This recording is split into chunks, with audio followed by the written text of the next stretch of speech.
अस्सलाम वालेकुम नाज़रीन, आपको बहुत बहुत ईद मुबारक हो। आज ईद का रोज़ है और उम्मीद है कि आपकी ईद बहुत अच्छी गुज़र रही होगी और जो वक्त गुज़रा है वो बहुत अच्छा गुज़रा होगा। वैसे ईद के रोज़ सुबह सुबह की बेदारी, फिर कसाई के नखरे और उनसे बेजारी, लेकिन बहरहाल फिर गोश्त और गोश्त, फिर कढ़ाई गोश्त, पता नहीं क्या क्या आपने आज टेस्ट लिया होगा। ये हमारे कल्चर का, हमारे मज़हब का, हमारी सकाफ़त का, हमारी ज़िंदगी का एक दिन है जो हम बतौर मुसलमान इसको मजहबी अक़ीदे के साथ मनाते हैं।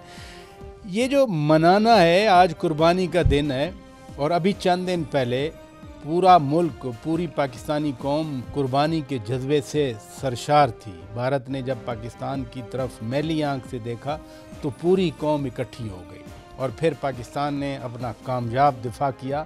तो ये ईद की जो खुशी है ये मैं कहता हूँ दोबाला हुई है इस बार। हम ईद के हवाले से बात करेंगे और आज चूँकि ये ईद का ख़ुसूसी शो है तो ख़ुसूसी मेहमानों को हमने दावत दी है जो ख़ुद तजियाकार भी हैं, एंकर पर्सन हैं। किरण नाज साहिबा, बहुत शुक्रिया, समा पे अपना ज़बरदस्त प्रोग्राम करती हैं। जनाब इमरान हसन साहब, बहुत शुक्रिया। फरवा वहीद साहिबा एक न्यूज़ पे अपना शो करती हैं, बहुत ज़बरदस्त शो है। शुक्रिया फरवा जी, आपने वक्त दिया। आज ईद है, एंकर पर्सन है, वैसे तो हमें जर्नलिस्ट को हर वक्त अलर्ट रहना पड़ता है, पता नहीं क्या हो गया, लेकिन ये ईद का दिन कैसा गुजरा या कैसा गुजारती हैं ईद को? बहुत शुक्रिया आपका पराचा साहब। सबसे पहले तो आपको और आपके देखने वालों को बहुत बहुत ईद मुबारक। और इस बार तो हमारी बड़ी सेलिब्रेशन है माशाल्लाह। ईद का दिन भी है और उसके साथ साथ फिर वो महसूस मार्का हक की कामयाबी की खुशियाँ भी हैं बहुत ज़्यादा। लेकिन उसके साथ साथ एक आगाज़ में बात करना चाहूँगी कि हम अपने फ़लस्तीन के बहन भाइयों को ज़रूर याद रखें ईद के दिन और उनके लिए दुआ गो रहें कि जिस तरह से हम सब बैठकर आज अपने अपने घरों में अपनी फैमिली के साथ ईद की खुशियाँ सेलिब्रेट कर रहे हैं, हमारा दीनी फ़रीज़ा है जिसको हम अदा कर रहे हैं, क़ुरबानी कर रहे हैं।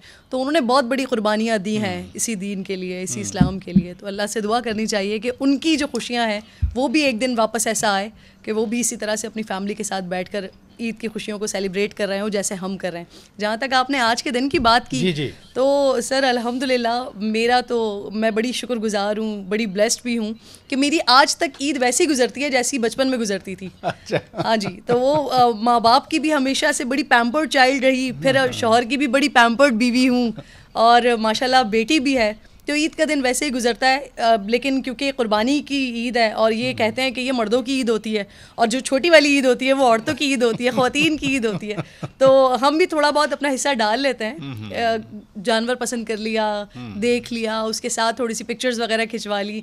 इससे ज़्यादा शायद मेरा इतना कॉन्ट्रीब्यूशन नहीं होता कि सफाइयों में और गोश्त काटने में, इन सारी चीज़ों में वक्त गुजारूँ। लेकिन हाँ, दावतें उड़ाने में ज़रूर कॉन्ट्रीब्यूशन होता है। लेकिन वो गोश्त बनाने में, दावतें उड़ाने में एक एक्टिविटी है जिसमें सब आपने बड़ा अच्छा किया। आपने फ़लस्तीनियों की बात की छोटी ईद पे, यानी ईद उल फितर पे। मैंने जो पाकिस्तान में फ़लस्तीनी स्टूडेंट्स हैं जी उनको बुलाया था शो, उनके एक्सक्लूसिव वो ईद का शो मैंने उनके साथ किया था to as a mark of respect to their sacrifices contribute. और यकीनन वो जैसे कश्मीर के लोग कुर्बानियाँ दे रहे हैं सेकंड वर्ल्ड वार के बाद, और वैसे ही फ़लस्तीन जो है वो भी फ़लस्तीनी हमारे बहन भाई कुर्बानियाँ दे रहे हैं और आज वैसे भी कुर्बानी का दिन है।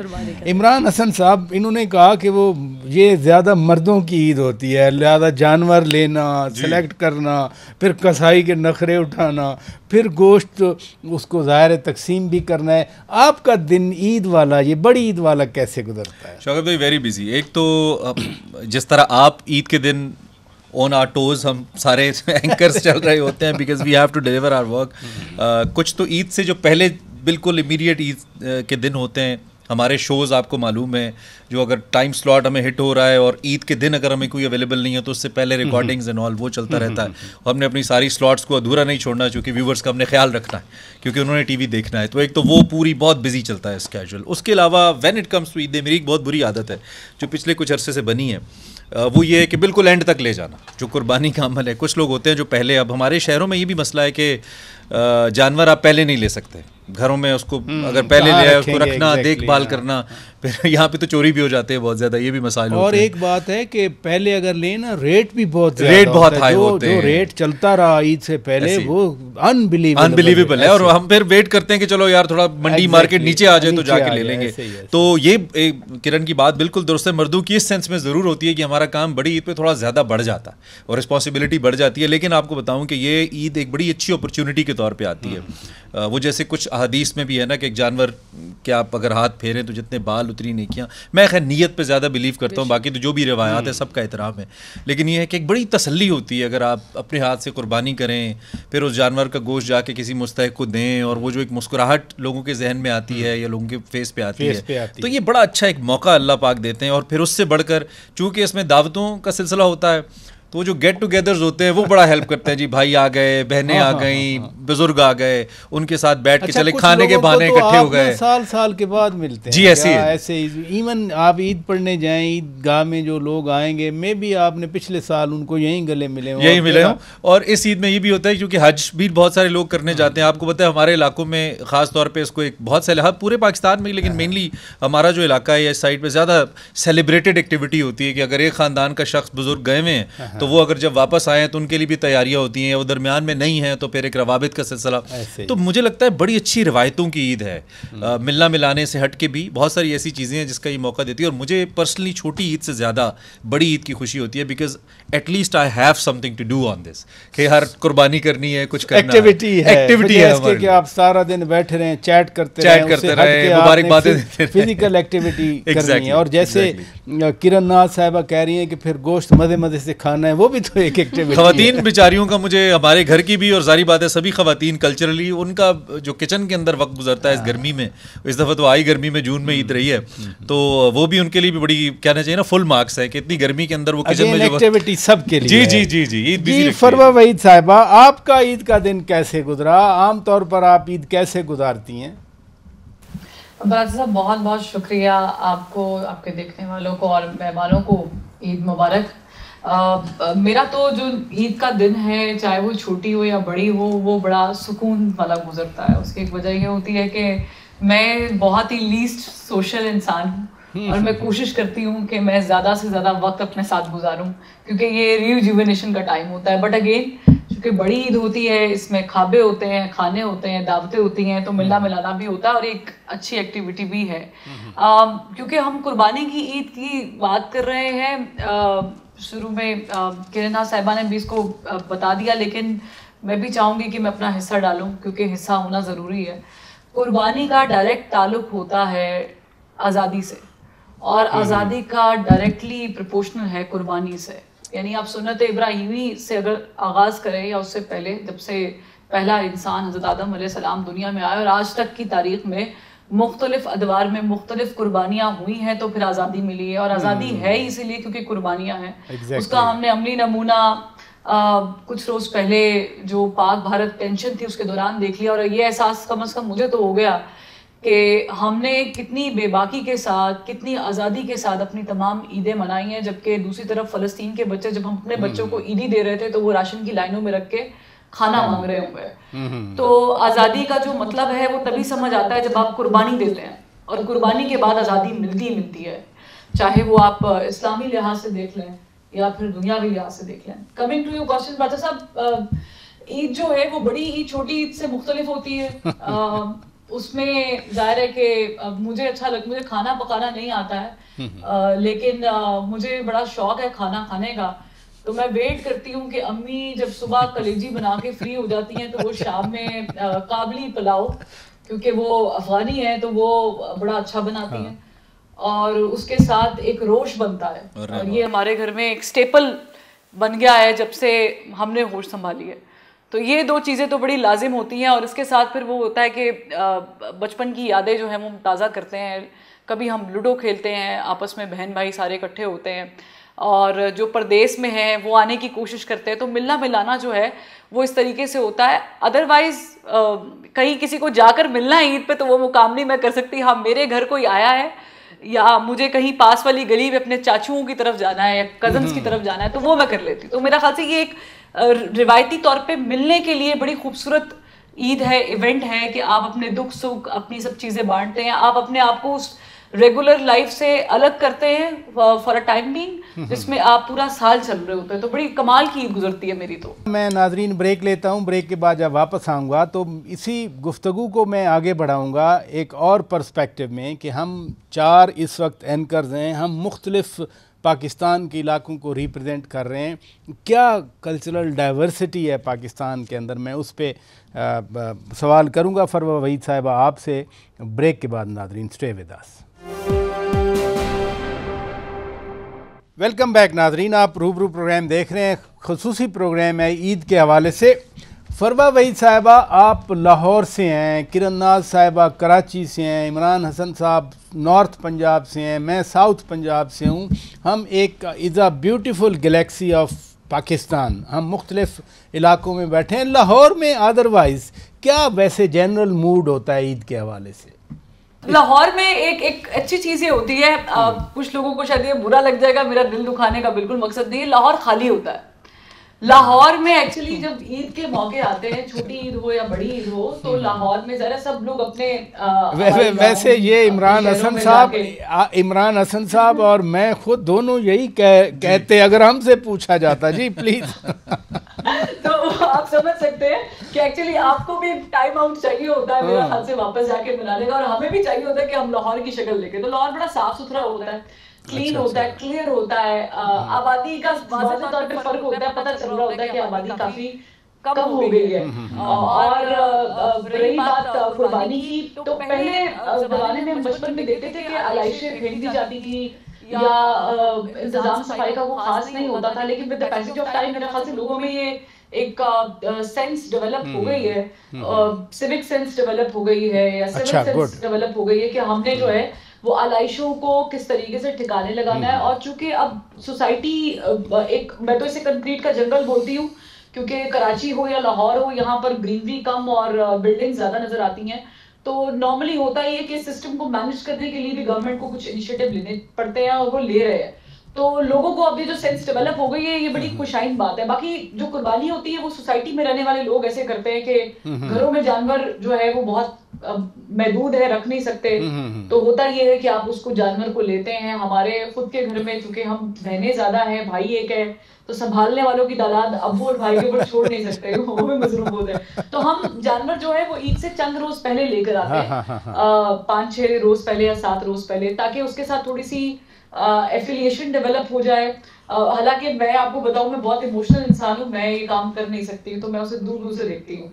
और उसके बाद हम उसे सोसाइटी की जो कीपिंग एरिया है वहां पर रखते हैं, जो एक सिस्टम बना हुआ है आजकल के दौर में रहने का। अदरवाइज लाहौर जो है वो बड़ा वाइब्रेंट होता है। आप रात को 2 बजे भी निकलेंगे, चाहे लोगों ने घर में कुर्बानी की हो, गोश्त रखा हो, लेकिन रान उन्होंने बाहर आके रोस्ट करवा के खानी है। तो लाहौरी तो आपको पता है जिंदा दिलान है, तो एग्जैक्टली तो हर वक्त इसी मूड में होते हैं।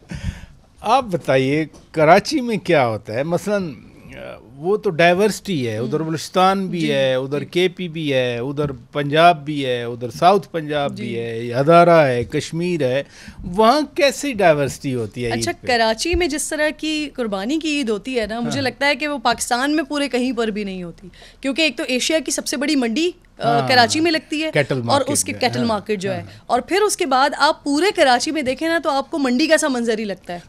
गलियों हर गली में, बाजार हर में, जगह, सड़क पे बाकायदा वहाँ पर लोग खुद से अपनी गाड़ियों की जो पार्किंग वाली जगह होती है उसको निकाल देते हैं। वो चाहे फिर रोड ब्लॉक हो जाए, गाड़ियों को बाहर लगा दिया जाता है। प्रॉपर एक मंडी वाला एक सिलसिला बन जाता है।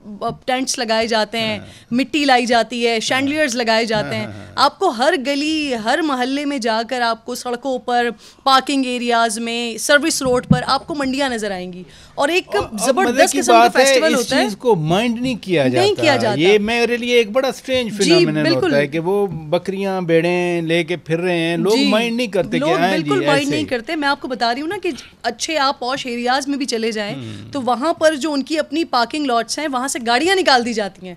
वो निकाल के फिर अपने घर से चाहे वो 10 कदम दूर या चाहे वो 2 गली छोड़ के कहीं खड़ी करें, लेकिन वहाँ पर वो 10-11 दिन जानवरों के दिन है और वहाँ पर जानवर बंधेंगे। फिर इसके साथ साथ एक और बड़ी मज़े की चीज़ होती है कराची में, जो मुझे बहुत अच्छी लगती है कि मैं इस्लामाबाद जब से शिफ्ट हुई हूँ तो मैं शायद अपने नेबर्स को नहीं जानती, मेरे नेबर्स मुझे नहीं जानते। यहाँ पर वो वाला सिलसिला नहीं है, लेकिन कराची में आप अपने नेबर्स को जानते हो या नहीं जानते हो, लेकिन ईद के दिनों में अपनी गाय लाने के बाद बराबर के माजिद और उसके बराबर के शकील की गाय लेने भी घर का बंदा जा रहा होता है और पूरे 10 दिन यही सिलसिला वहाँ कराची में चल रहा होता है।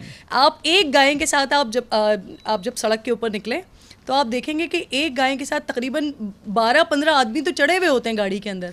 आपको समझ नहीं आता कि ये कौन है, तो पता चलेगा कि जी वो ये लेफ्ट वाला भी है, राइट वाला भी है, पिछली गली वाला भी है, दोस्त भी है। और ये जो शकील और माजिद हैं ये कौन है? मेरे लिए ये भी एक सवाल है। आप ये खा भी सकते हैं, ये खाने के लिए, ये दिखाने के लिए नहीं है ये प्लीज, क्योंकि ईद तो खाने का दिन है। सर ये वाली चीजें ईद पे खाने वाली नहीं है ना, हम जरा पेट में जगह छोड़ें ताकि वो रोस्ट की हुई लाइट है और फरवा वाले रोश ये सारी चीज़ों को ज़रा एंजॉय कर सकें। अगर ये खा के चले जाएंगे तो वो सब कैसे खाएंगे? जी फरवा, मैंने ना रोश खाना है और मैं जितनी भी दफ़ा केपी साइड पे या उस तरफ जो अफगान बॉर्डर की तरफ लगते हैं, बलूचिस्तान की तरफ, वहाँ मैं गई हूँ तो एक रोश और एक और कोई चीज़ है जो इसी तरह की होती है, मुझे उसका नाम सजी नहीं, पुलाव जो है जी वो बड़े गोश्त के अंदर जब पकता है वो बड़ा बहुत मजेदार लगता है। मेरी तरफ से आप तीनों को दावत। और माय बैड लक सर कि मैंने आज तक रोश खाया नहीं, मैंने इसकी इतनी तारीफ सुनी है। मैं जब मैं आपको बता रही हूँ ना फरवा, मैं जब गई हूँ रोश खाने के लिए तो मुझे पता चला है कि उसके बनने का टाइम ज्यादा होता है, उसका टाइम ज्यादा होता है। तो अगर आप उसको ऑर्डर दें तब भी आपको 3-4 घंटे इंतजार करना पड़ता है, क्योंकि अगर वो हाफ प्रिपेयर भी रखा हुआ हो वैसे किसी वक्त आप अगर क्वेटा में हो तो कुचलाक रोड की तरफ जाएं, उस रोड के ऊपर नंबर ऑफ शॉप्स हैं, बड़े अच्छे साफ सुथरे होटल्स हैं, आप किसी में भी बैठ जाएं। When you move from Quetta city, आप एयरपोर्ट के बराबर जब एयरपोर्ट वाला रोड क्रॉस करेंगी आपको राइट हैंड पे लेफ्ट हैंड पे इतने रोश तो हम क्यों जाएं? हम जाते हैं ना लाहौर, फरवा ने बुला लिया है। नहीं, वो इमरान हसन भी कह रहे हैं कि फरवा वहीद साहिबा का ये क्लिप रख लें संभाल के याद के लिए, ताकि हम जाएं तो उनको याद कर। जाने से पहले फरवा को हम ये शेयर करेंगे वीडियो। तो बट तो वैसे ही खाने के शौकीन होते हैं, तो मेरी तरफ से आपको, आप चाहे पठान वाली साइड देखें या फिर कश्मीरी वाली साइड, दोनों तरफ से खुली दावत है। अच्छा, वैसे तो आज ईद कुर्बान है, बड़े जानवरों की है, वरना आपने बट के नाम से ज़हन में बट कढ़ाई आती है। इमरान हसन साहब, आप ये फरमाइए कि उन्होंने कहा कि लाहौर खाली हो जाता है, ये गिला तो हमारा है कि हमारा शहर खाली हो जाता है, यहाँ तो कुछ भी नहीं होता। कुछ दिन पहले हमने यौम तकबीर जब बनाया पब्लिक हॉलीडे, तो आपने देखा होगा तकरीबन पूरा शहर खाली था। एक दो दोस्तों की तरफ बल्कि जाने का इत्तेफाक हुआ तो बड़ा अच्छा लगा, पार्किंग का कोई मसला नहीं था और हकीकी जो इस्लामाबाद है ना वो देखने को मिलता है। अब लाहौर और कराची वाले, जारी बात है, मैं अक्सर इन लोगों को ये कहता हूँ कि ये लोग ज़्यादा सिंक्ड हैं विद दैट शोर शराबा या हल्ला गुल्ला, और हम जो हैं वो थोड़ा इस्लामाबाद वाले, जारी बात है, हम ज़रा खामोश तबा और खामोशी पसंद हैं। एक वैसे वो रोश की आप बात करें तो मैं भूल ना जाऊँ, वो एक दावत मैंने बड़ी अच्छी लॉक करके रखी हुई हाफिज़ अब्दुल्ला साहब की। जी। उन्होंने एक बड़ी अच्छी दावत दी हुई है, तो वो ऐसी शो में उनसे बात हुई तो मैंने कहा जी ये ज़रा लॉक करें एक दावत, जो कि हमने ऑथेंटिक रोश खाना है। तो उन्होंने कहा जब भी आप आएँ तो हम आपको ज़रूर खिलाएँगे। तो ये खैर जो इलाके की सौगातें हैं। बाकी वो आप इलाकों का डिस्कस कर रहे थे, तो हमारे इलाकों में एक तो जो सबसे अच्छी बात है कि शहरों की तरह मंडियों से जानवर यूजुअली नहीं आते, लोगों के घर के पले जानवर होते हैं, ज़्यादातर अपना जिम्मेदारा लोगों का होता है। तो और कुछ जानवर ऐसे होते हैं जो इस नीयत से पाले जाते हैं कि जो इसको इंशाल्लाह कुर्बान करेंगे, और वो बड़े अच्छे साफ़ सुथरे अच्छे गोश्त वाले खूबसूरत जानवर भी होते हैं। और हमारा इलाका आपको मालूम ही है, वैसे बड़ा मशहूर भी है इसके लिए कि वहाँ से अच्छे जानवर आते हैं। आपका इलाका ज़रा मैं बता दूँ, मुझे तो मालूम है फतेह जंग, पिंडी के पटक, ये आपका एग्जैक्टली डिस्ट्रिक्ट, और गवर्नर पंजाब आपके घराई है, मैं ये भी बता देता हूँ। सलीम हैदर साहब, बिल्कुल, we share the same street actually, बिल्कुल। तो एक तो ये है, दूसरा ये कि ये बाकायदा तौर पे एक रिवायत ये भी है कि अगर आपकी कुर्बानी है तो आपने बाकायदा इस चीज़ का ध्यान रखना है। जैसे शादियों पे आप लोगों को इनवाइट करते हैं या किसी अहम मौके पे, तो आपने लोगों को बाकायदा बता के आना है। हमारे इलाके में ये भी रिवायत है कि जी कुर्बानी करेंगे, अब तो खैर व्हाट्सएप फ़ोन कॉल पे भी हो जाता है, लेकिन जैसे आपके करीबी रिश्तेदार हैं, चाचू मामू ताया पप्पा जो भी हैं, तो आपने बताना भी है कि भाई उस टाइम पे फलां के घर कुर्बानी है, तो वो लोग बाकायदा तौर पे, और अगर आप नहीं जाएंगे तो आप पे उतना ही बड़ा गिला भी होगा कि जी हमारी कुर्बानी पे नहीं आए, ठीक है। तो ये भी एक हमारी रिवायात का एक हिस्सा है। और फिर उसके साथ साथ मकामी सतह पे लोग अमूमी तौर पे खुद ही, हमारे यहाँ ज़रा कसाईयों का ट्रेंड भी हमारे इलाकों के अंदर कम है, हर फैमिली के अंदर 1 2 3 बड़े ऐसे लोग होते हैं जो कि खुद एहतमाम करते हैं, और मेहनत के तौर पे भी यही रिकमेंडेड है। तो ये भी एक अच्छी रिवायात में से है, तो हर इलाके की हैं। और जो सबसे ज़्यादा मुझे बात तसल्ली देती है वो यही है कि एक एक इज्तिमा की जो सूरत इन्होंने में रोश की मौका बात हमें की, मिलता है। हाँ। उन्होंने बट कढ़ाई की बात कर दी। बट स्पेशल के आपके यहाँ आप क्या स्पेशल बनाते अच्छा हैं? हमारे अगर आप ईद के कॉन्टेक्स्ट में मुझसे पूछें, पता नहीं मैं गलत ना कह जाऊं और बहुत से लोग मेरे दोस्त माइंड ना कर जाएं कि वो अक्सर अपनी ज़ुबान के तहत पता ही नहीं। मेनली मुझे लगता है कि जो हम मखड्डी हलवा हम बनाते हैं अच्छा, मीठे के अंदर ईद पे खास तौर पे हमारी वालदाएं बड़ी एक्सपर्ट सॉफ्ट वाला, नरम होता है, वो एक ब्राउन, बड़ी लाइट ब्राउन कलर में। एग्जैक्टली, क्या बात है। हाँ, वो बड़ी सौगात है हमारे इलाके की, लोग बड़े शौक से बनाते भी हैं और खाते भी हैं। और उसके अलावा बाकी ट्रेडिशनल डिशेज हम कई कनेक्ट कर जाते हैं सारे। लकी इनफ के मेरे पराचा कम्युनिटी बहुत सारी मखड़ में है, वो भेजते रहते हैं जो आपने जी एग्जैक्टली ऐसे ही ऐसे ही। एक चीज़ मैं कराची के कॉन्टेक्स्ट में, उन्होंने लाहौर का बताया, उन्होंने बताया कि लाहौरी मूड रात को रान रोस्ट खाते हैं। ये कराची में कुछ नाम बड़े अजीब से, यानी मैं तो न्यूज़ हेडलाइन देख रहा हूँ, गोली मार, मतलब ये क्या बैकग्राउंड है?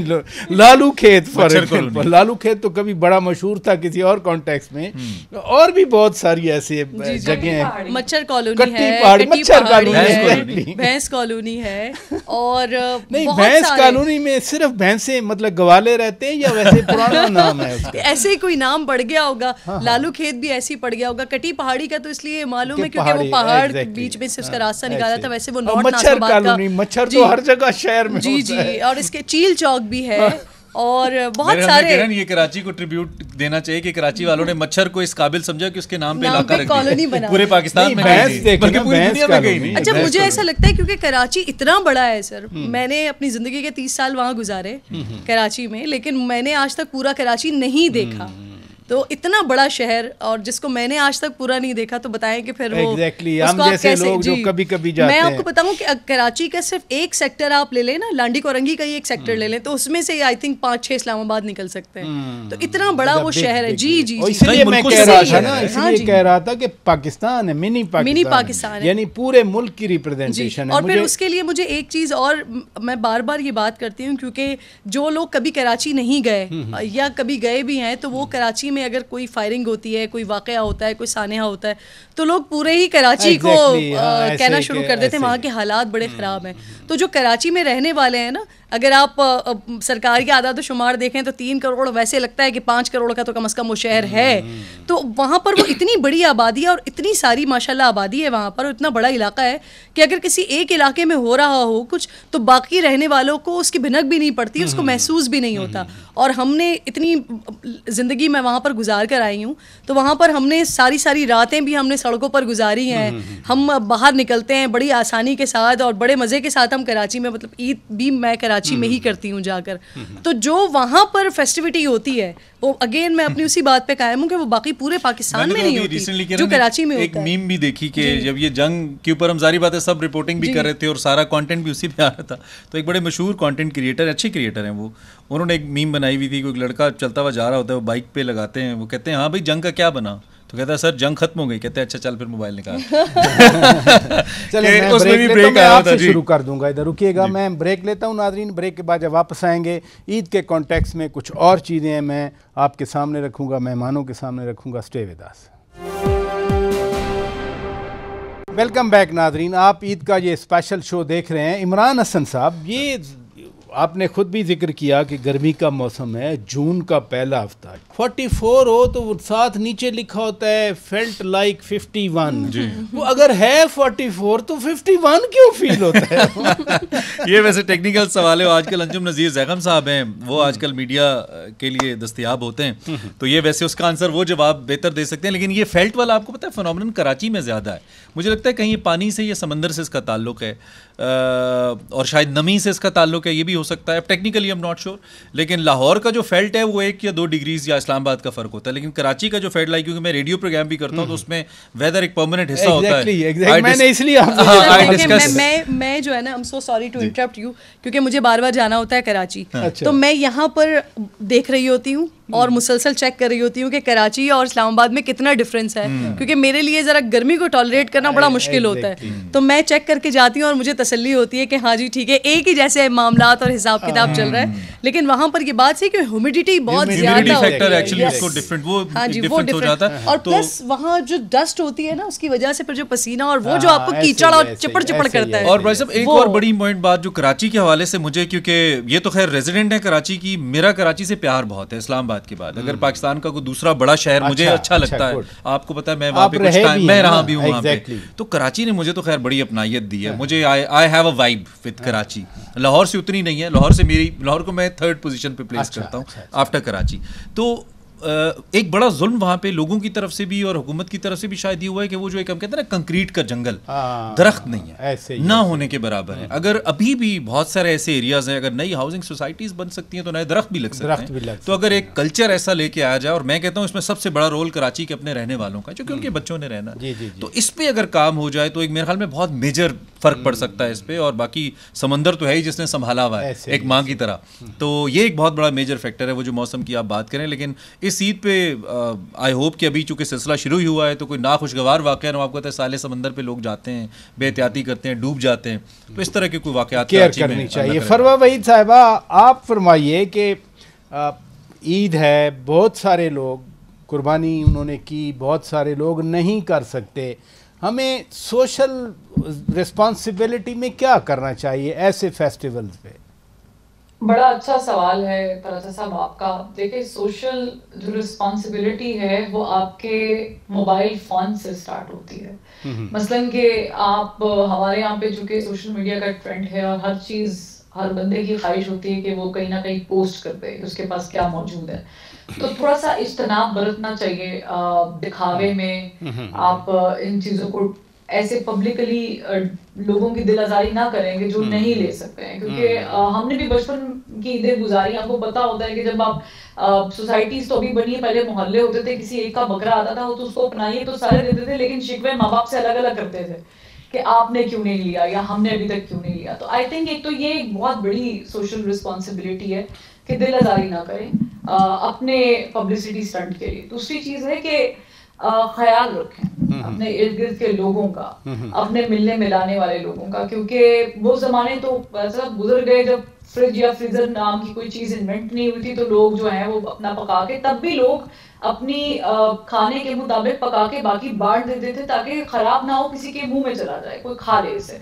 और अब चूंकि फ्रीजर्स है, इन्वेंशन है, तो लोग कहते हैं इसे ज्यादा से ज्यादा स्टोर कर लिया जाए, जबकि ये भी कॉन्सेप्ट गलत है। आप पूरा साल ही खा रहे होते हैं, हम लोग तो पूरा साल ये चीजें दस्तयाब होती हैं, तो इससे कोई फर्क नहीं पड़ जाता। कोशिश करें कि आप अपने फ्रीजर भरने से ज्यादा किसी दूसरे मुस्तहिक को ये अपॉर्चुनिटी दें कि वो खाए, और फिर ऐसे दें नहीं, फ्रीजर नहीं भरेंगे, फ्रीजर नहीं भरा जाएगा तो रॉन रोस्ट कैसे खाई जाएगी? ये एक अजीब सी उसका तरीका है। मैं आपको एक बड़े मसले आप सारा बांट देंगी तो हम आ गए, जब आपने दावत हमें दी है तो कैसे मैनेज होगा फिर? रोश कैसे खाएंगे?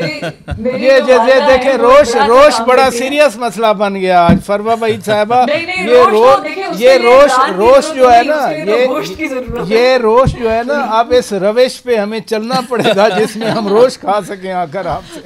ये रोश राफेल बन रहा है। गोश्त की जरूरत है। मेरी वालदा ये करती है कि जब वो कुर्बानी होती है ना, तो वो 3 हिस्से सुन्नत के मुताबिक जब बनते हैं ना, तो वो कोशिश करती हैं वो अपने हिस्से में भी, सिर्फ आपको मैं मैक्सिमम बताती हूँ 2 दिन का, इससे ज्यादा 1 दिन जो हमने खाना और 1 दिन जो दावत के लिए रखा है, इसके अलावा गोश्त वो सब दे देती है। कोई बात है कि कितना को भर के खा लेना है, तो वो खत्म ही होना है। तो बजाय इसके कि वो हम करें, आप रोश बनाएं, आप काबली पुलाव बनाएं, आप भुनी हुई कढ़ाई बनाएं, लेकिन आप 1-2 दिन की बनाएं, उसे खत्म कर ले। यही मजा है जिंदगी का, यही मजा है।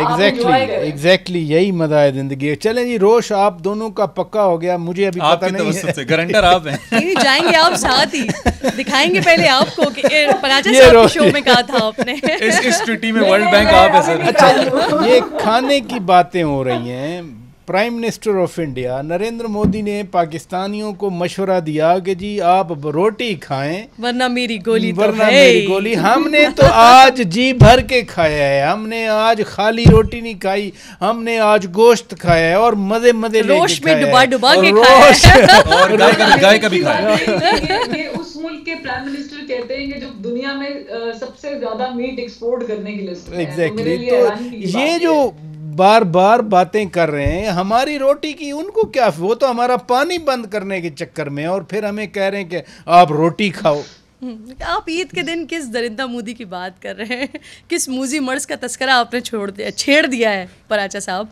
क्या ज़रूरत है एक ऐसे शख्स के बारे में बात करने की जो बेचारा सिर्फ अपने वोट बैंक के लिए इस किस्म की हरकतें कर रहा है, क्योंकि उसको पता है कि इससे पहले जितने भी दफ़ा इलेक्शंस जीते हैं वो इन्हीं कार्ड्स पे और इन्हीं खतूत पे चलकर इलेक्शंस जीते हैं। तो अब जितनी जिल्लत और रसवाई माशाल्लाह माशाल्लाह हो चुकी है, रफ़ेल भी गिरा, उनकी अना भी गिरी, दिखा के खाया। तो वो उसके बाद एक ऐसे शख्स का तस्करा करना मेरी नज़र में तो ईद की खुशियों में जो है ना वो भंग डालने के मुतरादिफ है। तो मैं तो चाहती भी नहीं हूँ कि ऐसे शख्स को हम जिक्र करें, बल्कि हमें उनके लिए ज़रूर अफसोस करना चाहिए कि वहाँ पर वो जो ओवैसी जैसे लोग मौजूद हैं जो नरेंद्र मोदी और उनके हवारियों के हक़ में बहुत ज़्यादा बात करते हैं, और वो ये नहीं देखते कि वहाँ पर जो 25 करोड़ मुसलमान मौजूद हैं वो आज अपने ईद के दिन की खुशी को उस तरह से सेलिब्रेट नहीं कर सकते जैसा कि दीनी शायर में मौजूद है, जैसा कि आज के दिन को मनाना चाहिए। क्यों नहीं कर सकते? क्योंकि वहाँ पर हिंदुत्व और RSS का वो नज़रिया मौजूद है जो उनको उनकी खुशी सेलिब्रेट नहीं करने देता। और अल्हम्दुलिल्लाह मैं इस बात पर बार बार अल्लाह का शुक्र अदा करती हूँ कि कायदे आज़म मोहम्मद अली जिन्ना रहमतुल्लाह अलैह का जो नज़रिया था या अल्लामा इकबाल का जो ख्वाब था कि हमारा पाकिस्तान होना चाहिए, हमें आज़ाद होना चाहिए, क्योंकि हमारा और उनका तरीक़ाकार मुख्तलिफ है।